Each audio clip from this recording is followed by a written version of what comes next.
Some people ask me, what motivates you? The only things I can, God at the end of the day. You see, I didn't understand what was going on in the beginning. All I knew is that I was going to try to be the best at it. But the more I dug into God's word, I began to understand a whole lot more. It wasn't about what I was out to do, but what he was preparing me to do. Things have to happen, but his timing. Sometimes we know exactly what we want to do, but we're just talking about it. Time to put work in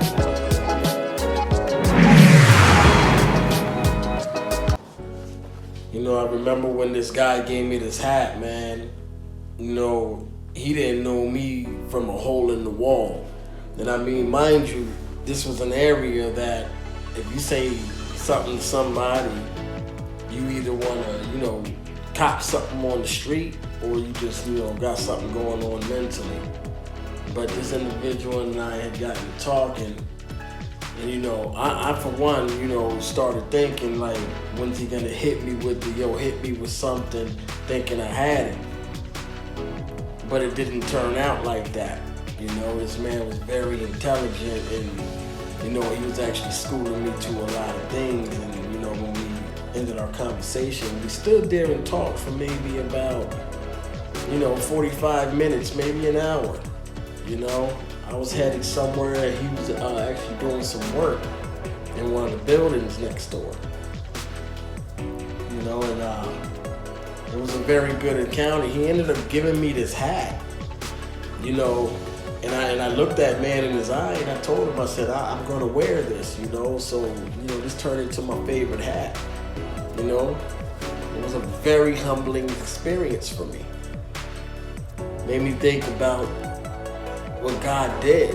If a man gave me his hat, and I was able to see, the calmness and the peacefulness, and if I can do that and be loyal to wear a hat to him, why can't I be loyal and live in faith for God? And he gave his son to die for me. I have to be loyal. We all can relate to the things and people that we are loyal to most. Let's regroup and build the purpose.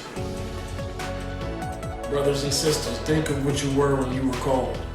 Not many of you were wise by human standards. Not many were influential. God chose the lowly things of the world and the despised things and the things that are not from God. This is our righteous holiness and redemption. God moves in mysterious ways if you let him. We're not intended to wait until it runs dry. Go into the world and preach the gospel. Be mindful how others are entertained. You may be entertaining angels unaware. Look, I am coming soon. My reward is with me, and I will give to each person according to what they have done. I am the Alpha, the Omega, the first and the last. John the beginning and the 3:17 clearly says, God sent not his son into the world to condemn the world, but that the world through him might be saved. He is faithful and just. I have much more to say to you, more than you can now bear. But when he, the Spirit of truth, comes, he will guide you into all truth. He will not speak on his own. He will speak only what he hears, and he will tell you what is yet to come. And I will ask the Father, and he will give you another advocate to help you and be with you forever, the Spirit of truth.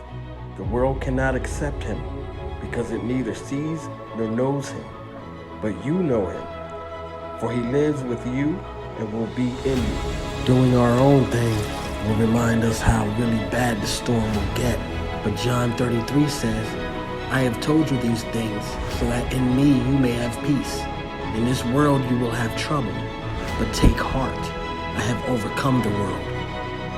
Come to me, all you are weary and burdened, and I will give you rest.